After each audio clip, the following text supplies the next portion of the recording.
Hello food lover, আজকে আমি আপনাদের দেখাবো ফিশ ফিঙ্গার এবং ফিশ ফ্রাই কী করে বানাতে হয়। আজকে 31 ডিসেম্বর 2025, বছরের শেষ দিন। একটু ভাবলাম একটা কিছু রেসিপি বানাই। তো যাই হোক, জানি না ফোনে বিশেষ প্রবলেম হচ্ছে, এটা হয়তো সফটওয়্যার প্রবলেম হতে পারে। আমার ফোনটা অনেক পুরনো, তার জন্য ভিডিও করছি, ভিডিও হচ্ছে, কিন্তু অ্যাটলিস্ট শেষ মুমেন্টে দেখছি যে ভিডিওটা আসছে না, ওটা একটা ফটো হিসেবে স্ট্যান্ড বাই হয়ে যাচ্ছে। তো যাই হোক, আমি প্রথমে বুঝতে পারিনি, আমি তো ম্যারিনেশনটা করে দিয়ে গেছি, কিন্তু পরে সে দেখছি যে ওটা স্ট্যান্ড বাই হয়ে গেছে। যাই হোক, আমি বলছি আপনাদের, ফিশ ফিঙ্গার আর ফিশ ফ্রাই আলাদা কিছুই নয়, দুটোই মাছ দিয়ে হয়। ভেটকি মাছ নিন, বাছা মাছ নিন, বা রুই কাতলা মাছ নিন, যে কোনো মাছ নিন না কেন, যে কোনো মাছ দিয়েই কিন্তু হয়। এটা করতে গেলে আপনাদের কী করতে হবে, বাজার থেকে আপনারা যদি পারেন ভেটকি মাছ কিনে নিয়ে আসবেন। এরমভাবে লম্বা বড় কিনে নিয়ে আসবেন, বাড়িতে এসে লম্বা লম্বা করে পিস করবেন। বা এমনি রুই কাতলা মাছ হলে কাঁটাটাকে, বড় কাঁটাটাকে বের করে নেবেন, বের করে নিয়ে ছালটা কাটিয়ে নিয়ে আসবেন, নিয়ে এসে এরকম লম্বা লম্বা পিস করবেন। যে কোনো মাছে হয়, আমি আবার বলছি, রুই মাছ, কাতলা মাছ, ভেটকি মাছ বা বাছা মাছ, যে কোনো মাছেতেই হয়, যাতে দেখবেন এরকম লম্বা পিস করা যায়। যাই হোক, বাজার থেকে আপনারা কিনে নিয়ে আসবেন, না হলে আপনারা বাড়িতে বসে পিস করবেন, কোনো অসুবিধা নেই। মাছটাকে পিস করে নেবেন, পিস করে নিয়ে কি করবেন, জলে ভালো করে ধুয়ে জলটাকে ঝরিয়ে নেবেন। ঘন্টাখানেক হোক বা আধ ঘন্টা হোক বা 1 ঘন্টা হোক, আপনারা আগে জলটা ঝরিয়ে নেবেন। এরপর কি করতে হবে, জল ঝরানোর পর দুটোর প্রসেসই কিন্তু সেম। একটা হচ্ছে সরু লম্বা হয়, আঙুলের মতো বলে, তাই একে ফিঙ্গার বলা হয়। আর এটা একটু বড় চওড়া হয় বলে এটাকে বলা হয় ফিশ ফ্রাই। এটা ল্যান্ডস্কেপেও হয়, পোর্ট্রেট হয়। এটাকে যদি আপনি লম্বা করে দিন, এটাকে যদি এরম করে দিন, তাহলে এটা পোর্ট্রেট হয়ে গেল। ফ্রাইয়ের খেতে বলছি, এটা পোর্ট্রেট হয়ে গেল। আর এটাকে যদি ঘুরিয়ে দেওয়া হয়, তাহলে ল্যান্ডস্কেপ হয়ে গেল। তো যাই হোক, দুটো মাছের ক্ষেত্রে একই সিস্টেম, একই নিয়ম, একই জিনিস, আলাদা কিছুই নয়। জল ঝরিয়ে ভালো করে নুন লেবু দিয়ে মাখিয়ে রেখে দেবেন। 10 মিনিট হোক, 15 মিনিট হোক, তার বেশি রাখা দরকার নেই। নুন লেবু দিয়ে মাখিয়ে রেখে দেবেন, বেশি দেবেন না, যাতে গায়ে লেগে থাকে সেরকম দেবেন। আর যদি বেশি হয়, 15 মিনিট পর দেখেন যদি তলায় জল জমে গেছে, সেই জলটা ফেলে দেবেন। তারপর কি করবেন, একটা মিক্সির মধ্যে পেঁয়াজ, আদা, রসুন অল্প করে দেবেন, বেশি দেবেন না কিন্তু, তিনটেকে ভালো করে পেস্ট করবেন, এবং সঙ্গে দেবেন কাঁচা লঙ্কা। ঠিক আছে, পেঁয়াজ, আদা, রসুন এবং সঙ্গে কাঁচা লঙ্কা দিয়ে ভালো করে একদম অল্প জল দিয়ে পুরো একদম মিহি পেস্ট করে নেবেন। ঠিক আছে, মিহি পেস্ট করার পর ওটাকে তুলে রেখে দেবেন। তারপর কী করবেন, একটা মশলা গুঁড়ো বানাবেন। মশলা গুঁড়োর মধ্যে কী থাকবে, গোটা জিরে, গোটা ধনে, ঠিক আছে, তার মধ্যে থাকবে কিছু এলাচ, জৈত্রী, জায়ফল, দারচিনি, স্টার আনিস, এবং আহ, ওই যে আমাদের দেখবেন আপনাদের অনেকের বাড়িতে হয়, কিন্তু এটা হচ্ছে গিয়ে কারি পাতা। ওই কারি পাতা দেবেন, ধুয়ে ভালো করে দেবেন। একটু পারলে খোলার মধ্যে নেড়ে নেবেন, কারি পাতাটাকে ড্রাই করে নেবেন, নিয়ে মিক্সির মধ্যে দিয়ে ভালো করে পেস্ট করবেন, একদম মিহি পেস্ট করে দেবেন, করে একটা আলাদা জায়গায় রাখবেন। তারপরে আবার মিক্সির মধ্যে নেবেন পুদিনা পাতা, ধনিয়া পাতা এবং পার্সলে পাতা। পার্সলে পাতা হচ্ছে গিয়ে আমরা কাবাব টাবাব বানাতে গেলে পার্সলে পাতা দেওয়া হয়। তা ওই পার্সলে পাতা তিনটেকে ভালো করে মিহি পেস্ট করবেন। পেস্ট করে কি করবেন, এই মাছের ওপরে পেঁয়াজ, আদা, রসুন পরিমাণ মতো দিয়ে দেবেন। ঠিক আছে, পুদিনা পাতা, ধনিয়া পাতা এবং পার্সলে পাতার যে পেস্ট থাকবে সেটা ভালো করে দিয়ে দেবেন। দিয়ে পরিমাণ মতো দেবেন, কিন্তু বেশি দেবেন না, যাতে গায়ে গায়ে লাগে। দিয়ে ভালো করে মাছটাকে মাখাবেন। মাখানোর পর যে গুঁড়ো মশলাটা ছিল, সেই গুঁড়ো মশলাটা দিয়ে দেবেন। ঠিক আছে, গুঁড়ো মশলাটা দিয়ে দেবেন, দিয়ে ভালো করে ওটাকে মাখাবেন। মাখানোর পর কি করবেন, একটু হালকা ময়দা দেবেন, কারণ মশলাটা দিলে মশলাটা তো গায়ে গায়ে ধরাতে হবে, তার জন্য একটু হালকা ময়দা দেবেন, যাতে মশলাটা ধরে। এবার ওটাকে রেখে দেবেন, বেশ ঘন্টাখানেকের মতো রেখে দিন। ঠিক আছে, যদি ফ্রিজে রাখেন, নর্মাল ফ্রিজে রাখবেন, একদম নিচের ফ্রিজে রাখবেন, কিন্তু যেখানে সবজি থাকে সেখানে ঢুকিয়ে দেবেন না। সবজির ওপরে যে ট্রেটা থাকে, সেই ট্রের ওপরে রাখবেন একটা চাপা দিয়ে। আধ ঘন্টার মতো রেখে দিন, না হলে নর্মাল ওয়েদার টেম্পারেচার রেখে দিন। আধা ঘন্টা 40 মিনিট রেখে দিন, কোনো অসুবিধা নেই। আর একখানা জিনিস, এই জিনিসটা ম্যারিনেট করার সময় কিন্তু অল্প চিনি দেবেন, কিন্তু এটা কিন্তু ভুলবেন না, অল্প কিন্তু চিনি দেবেন, একদম অল্প।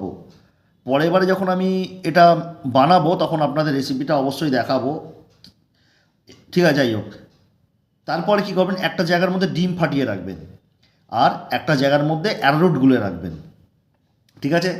এইবার ওইটাকে কি করবেন, হয়ে যাওয়ার পর তুলে নেবেন, তুলে নিয়ে ডিমের মধ্যে চোবাবেন, ডিমের মধ্যে চুবিয়ে ব্রেড গামস অর্থাৎ পাউরুটির গুঁড়ো, ঠিক আছে, ওটা রাখতে পারেন, বা আপনারা লেড়ো গুঁড়ো মানে বিস্কুটের গুঁড়ো যেটাকে বলা হয় সেটাকে রাখতে পারেন। দুটোর মধ্যে যে কোনো একটা দেবেন, কিন্তু কম্বিনেশান করে দেবেন না, একবার এইটা একবার ওইটা সেটা দেবেন না।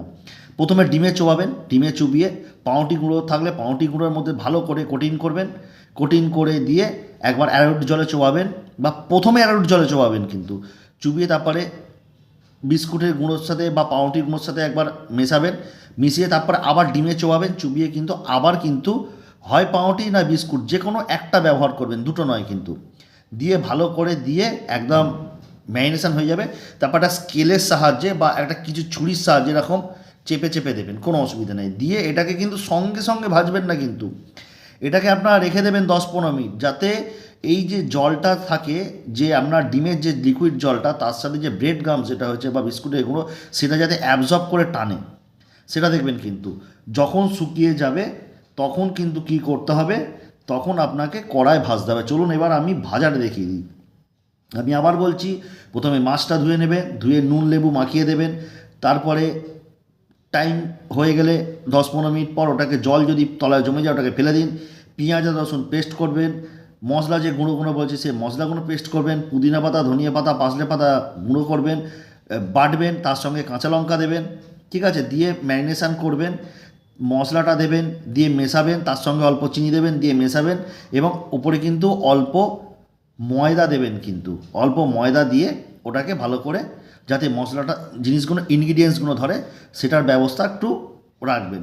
তারপরে একটা ছুরির সাহায্যে বা কিছুর সাহায্যে স্কেলের সাহায্যে শেপ করবেন, আর এটাকে এরম ঘষলে কিন্তু গোল হয়ে যাবে। যখন আপনারা কোটিং করবেন মানে বিস্কুট গুঁড়ো বা পাউরুটি গুঁড়ো, তার সাথে এরম ঘষলেই কিন্তু এটা একদম গোল হয়ে যাবে। আমার ঠিক মতো হয়নি, তাই আমি অতটা ছিল না, তো যাই হোক হয়ে যাবে। হওয়ার পর কী করবেন, এক জায়গায় ডিম রেখে দেবেন ফাটিয়ে, আর এক জায়গায় অ্যারোট গুঁড়ো রাখবেন। প্রথমে অ্যারোট জলে চুবিয়ে তারপরে ব্রেড গামস বা পাউরুটি গুঁড়োর মধ্যে কোটিং করবেন, সেকেন্ড টাইম ডিমের মধ্যে কোটিং করে আবার ওটাকে ভালো করে পাউরুটি গুঁড়ো বা বিস্কুটের গুঁড়ো দিয়ে ভালো করে মাখিয়ে নিয়ে রেখে দেবেন 15-20 মিনিট, যাতে এই মশলার জলটা যাতে টানে। জল অবস্থা দিলে কিন্তু সব ছেড়ে চলে যাবে, ঠিক আছে? তো এইভাবে আপনাকে রেখে দিতে হবে বেশ কিছুক্ষণ, কয়েক ঘন্টা রেখে দিতে তো খুবই ভালো, কোনো অসুবিধা নেই।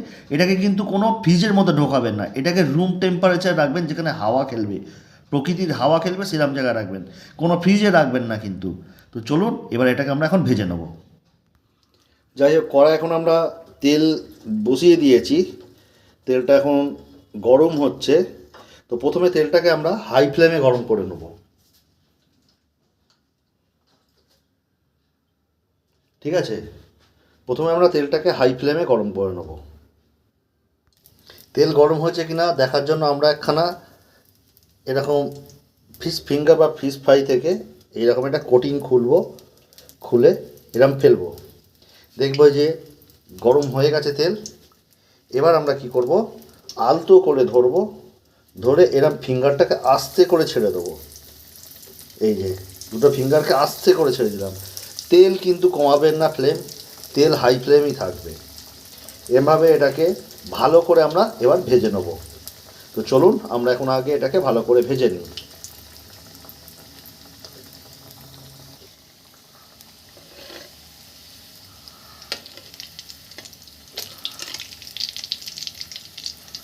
খুব হালকা করে আলতো করে রেখে উল্টাতে হবে, যাতে ভেঙে না যায়, কিন্তু মাথায় রাখতে হবে, ঠিক আছে?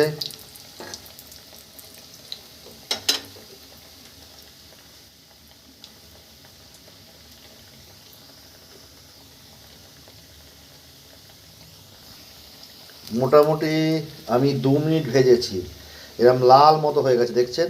এরম লাল মতো করে ভাজবেন। আপনারা চাইলে 2 স্টেপে ভাজতে পারেন, প্রথমে ভেজে একবার তুলে নিলেন, তারপর সেকেন্ড স্টেপে আবার ভাজতে পারেন। কিন্তু যেহেতু আমার এখানে দুখানা আর আমার সেরকম তাড়াহুড়ো ব্যাপার নেই, সেই জন্য আমি একবারেই ভাজছি। আপনারা চেষ্টা করবেন একবারেই ভাজার, দুবারে ভাজার চেষ্টা করবেন না। হ্যাঁ, যদি দেখছেন ঠান্ডা হয়ে গেছে তাহলে চেষ্টা করবেন মাইক্রোওভেনে গরম করে দেওয়া, আর যদি সেরকম না হয় তাহলে কড়াই আপনারা ছাড়বেন, কিন্তু বেশিক্ষণ ভাজবেন না, বেশিক্ষণ ভাজবেন না, অল্প ভেজে কিন্তু তুলে নেবেন। যদি মনে হয় অতিরিক্ত ভাজা হয়ে গেছে, অনেক পরে গেস্ট এসছে বা লোকজন এসে তাদের দিতে হবে, তাহলে কিন্তু পরে অল্প ভাজবেন। আমি এবার গ্যাসের ফ্লেমটাকে লো একদম নামিয়ে দেবো, কারণ তেল কিন্তু প্রচণ্ড হিট হয়ে গেছে। ঠিক আছে, তো যাই হোক, আমি এখন দেখছি আমার লাল লাল করে ভাজা হয়ে গেছে, মানে এটা আমার হয়ে গেছে। এটাকে আমাকে এখন তুলে নিতে হবে। এইবার দিয়ে দেবো ফিশ ফ্রাইটা, আস্তে করে দিয়ে দেবো। এবার ফিশ ফ্রাইটা ভাজার পালা। চলুন এবার ফিশ ফ্রাইটাকে আমরা ভেজে নিই। আবারও বলছি, দুটো আইটেমই ফিশের আইটেম, এমন কিছু ব্যাপার নয়। দুটোই কিন্তু সেম জিনিস, সেমভাবে সেম প্রসেসে বানাতে হয়। একটা লম্বা লম্বা বলে সেটাকে ফিঙ্গার বলা হয়, আর এটা বড় চৌকো, এটা কিন্তু ফোর স্কোয়ার নয়। ফোর স্কোয়ার মানে দৈর্ঘ্য প্রস্থ সমান হবে, কিন্তু এটা হয় ল্যান্ডস্কেপ না হলে পোর্ট্রেট।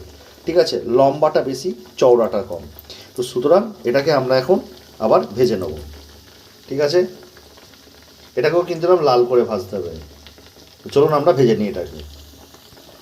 এই ফিঙ্গারটাই, এই যে এই ফিঙ্গারটা যদি আপনি বাজারে কিনতে যান, কমসে কম 25 থেকে 30 টাকা এক একটা পিসের দাম, কিন্তু আপনার বানাতে খরচা হবে মাত্র 10 থেকে 12 টাকা, মাত্র 10 থেকে 12 টাকা। হ্যাঁ, আর এই যে ফিশ ফ্রাই দেখছেন, এই ফিশ ফ্রাইটা বাজারে যদি আপনি দোকান থেকে কিনতে যান, কেউ নেবে 60, কেউ নেয় 70, কেউ নেয় 75, আবার কেউ নেয় 80। আমি 60 টাকাই ধরলাম, কমটাই ধরলাম। 60 টাকা যে দোকানে নিচ্ছে, হ্যাঁ দোকানে বিক্রি করতে গেলে দোকানে কস্টিং আছে, মজুরি আছে, তারা ব্যবসা করছে, ট্রেড লাইসেন্স, গভর্নমেন্টকে ট্যাক্স দিচ্ছে, ইত্যাদি ইত্যাদি আরও খরচা। তো যাই হোক, অনেকের কাছে কস্টলি হতে পারে, তা বলে কি তারা খেতে পারবে না? অবশ্যই পারবেন। এই মাছের পিসটা বাজারে যদি আপনি কিনতে যান, এই মাছের পিসটা আপনার বাজারে পড়বে 20 টাকা। এই এত বড় মাছের পিসটা বাজারে পড়বে 20 টাকা, আর মশলা ইত্যাদি ম্যারিনেশন নিয়ে আপনার পড়বে টোটাল 30 টাকার মতো খরচা পড়বে। এক একটা মাছের পেছনে পড়বে 30 টাকা, মানে পুরো 50% দাম কম। আপনারা চাইলে বাড়িতে বানাতে পারেন। দেখুন, আমরা দোকানে যে এইটা ফিশ ফ্রাইটা খাই, আমরা কিন্তু জানি না এটা প্রপার ভেটকি মাছ কি কী মাছ, কি রুই মাছ, হ্যাঁ কী কী মাছ আমরা কিন্তু জানি না। ঠিক আছে, এটা আর ট্যাংরা মাছ থেকেও হতে পারে, বিভিন্ন রকমের মাছ থেকে হতে পারে। যে কোনো বড়ো মাছ, পাকা মাছ হয়, যে কোনো কোয়া মাছ হয়, মানে কোয়া ভাঙলে কোয়া হয় দেখবেন, ওই মাছও হতে পারে। এবার ওই মাছ কোনটা, রুই মাছ না কাতলা মাছ না ভেটকি মাছ না কী মাছ, আপনারা কিছুই জানেন না। তো আপনারা যদি বাজারে যান, তাহলে আপনারা নিজেদের মতো নিজেরা নির্বাচন করে কিনতে পারবেন যে হ্যাঁ এটা ভেটকি মাছ, আমাকে ফিশ ফ্রাই বানাবো, ওরা সেই মাপের আপনাকে কেটে দেবে। হয়তো একটু ট্যাড়ামেকা হবে, বাড়িতে এসে আপনাকে ফিনিশিংয়ের সময় কিন্তু আপনাকে কিন্তু এটাকে ঠিক করে ফিনিশ করতে হবে। এই হচ্ছে ব্যাপার, আর কিছুই নয়। বাজার থেকে গেলে আপনারা কিন্তু সঠিক জিনিসটা কিনে নিয়ে আসতে পারবেন, এটাই, আর কিছুই নয়। তো চলুন, এটাকেও কিন্তু এই ফিঙ্গারের মতো কিন্তু আমাকে লাল লাল করে ভাজতে হবে। তো চলুন আগে এটাকে ভেজে নিই। এই যে দেখুন, আমাদের বানানো হয়ে গেছে ফিশ ফ্রাই এবং ফিশ ফিঙ্গার। এটা হলো ফিশ ফ্রাই, এটা হচ্ছে ফিশ ফিঙ্গার। এভাবে স্যালাডের সাথে আপনারা পরিবেশন করবেন, দারুণ খেতে লাগবে, দারুণ দারুণ, বলার মতো নয়। সত্যি এত কম সময়ে, এত কম টাকার মধ্যে এত সুন্দর খাবার, অসাধারণ, অসাধারণ এক কথায়। সস দিয়ে দেওয়া আছে, সস, কিংবা আপনারা ট্রাই করতে পারেন কাসন্দি, এর সাথে ট্রাই করতে। এবার একটা ভেঙে দেখাই আপনাদের যে ফিশ ফিঙ্গারটা কেমন হচ্ছে। দেখুন কতটা কুচমুচে, দেখুন, বুঝতে পারছেন? দেখুন, এইবার এটাকে ভেঙে দেখাচ্ছি, ঠুকলে তো হবে না। এই দেখুন, ভেঙে দেখাচ্ছি, দেখুন দেখুন কঠিন, দেখুন, বুঝতে পারছেন?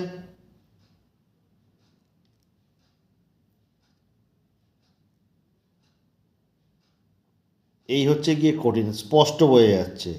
এবার আপনাদের ফিশ ফ্রাইটা একটু ভেঙে দেখাই। এই দেখুন, বেশিটা ভাঙবো না, জাস্ট মাথা থেকে একটু ভেঙে দেখাবো। ওই দেখুন, বুঝতেই পারছেন, ঠিক আছে? তো এইভাবে আপনারা বানাবেন, যা খেতে লাগবে। তারপর থেকে আপনারা বলবেন যে আমরা দোকান থেকে কিনবো না, আমরা বাড়িতেই বানাবো, আমরা বাড়িতেই বানাবো, আমরা দোকান থেকে কিনবো না। আমার মনে হয় না দোকানে বোধহয় এতগুলো জিনিস দেয় বলে। আমি বোধহয় আপনাদের এই হিডেন মানে কথাগুলো বলছি, মানে গোপন রহস্যের যে কথাগুলো, এই মশলা ফসলা যেগুলো বললাম, এত মশলা আমার মনে হয় দোকানে দেয় না। আর এই পুদিনা পাতা, ধনিয়া পাতা, পাসলে পাতা পেস্ট করা আমার মনে হয় দেয় না। হয়তো ধনিয়া পাতা দিলে দিতে পারে, কিন্তু পুদিনা পাতা, পাসলে পাতা দেয় না, কারণ এই দুটো পাতার কিন্তু আলাদাই টেস্ট, আলাদাই ফ্লেভার, না খেলে বুঝতে পারবেন না, ঠিক আছে? আপনাকে যে বললাম যে ডিমে চোবানো, দোকানে হয়তো ডিম দেয় না, ডিমটা কস্টলি বলে ডিমটা দেয় না, ওটা অ্যারোট জল দিয়ে গোলা, ওটাকেই ওরা চালিয়ে দেয়। এরকম হতে পারে। অ্যারোট জলটা তো কম, কর্নফ্লাওয়ার জলটা তো কম কস্টলি, আর ডিমটা তো বেশি কস্টলি। ডিমটা দিলে কী হবে, মুচমুচে ক্রিস্পিটা বেশি হয়, আর ওটাকে কামড়ে ধরে থাকতে সাহায্য করে। অ্যারারুটও সাহায্য করে, কিন্তু অ্যারারুটটা ড্রাই হয়ে গেলে, অ্যারারুটটা তলায় জমে গেলে বা অ্যারারুট জল হলে তখন ওটা ধরে রাখতে সাহায্য করে। দোকানে হয়তো ওরমভাবে ইউজ করে না। তো যাই হোক, এটাই কথা, এটাই বলার। আপনারা এইভাবে বানিয়ে দেখুন একবার, খেয়ে বলবেন আপনারা যে হ্যাঁ সত্যি খুব সুন্দর হয়েছে, বলার মতো নয়। যাই হোক, আজকের ভিডিওটা এখানেই রাখলাম, আবার দেখা হচ্ছে আপনার সাথে আগামী ভিডিওয়ে, আগামী পর্বে। টাটা, সবাই ভালো থাকবেন, সুস্থ থাকবেন, ভালো করে খাবেন, আর সবাইকে জানাই অ্যাডভান্স হ্যাপি নিউ ইয়ার। আজকে কিন্তু 31 ডিসেম্বর 2025। এখন ঘড়িতে কটা বাজে? এখন ঘড়িতে বাজে 11টা বাজতে 5 মিনিট বাকি। আর 1 ঘন্টা 5 মিনিট পরেই বর্ষবরণ, ইংরাজি নববর্ষের, ঠিক আছে? ইংরাজি নববর্ষে বর্ষবরণ হবে। তাই জন্য সবাইকে জানালাম হ্যাপি নিউ ইয়ার। সবাই ভালো থাকুন, সুস্থ থাকুন, ভালো করে খাওয়া দাওয়া করুন। আর বাঙালি অবশ্যই খাবার জন্য বাঁচে এবং বাঁচার জন্য খায়। আজকে এখানে রাখলাম, টাটা।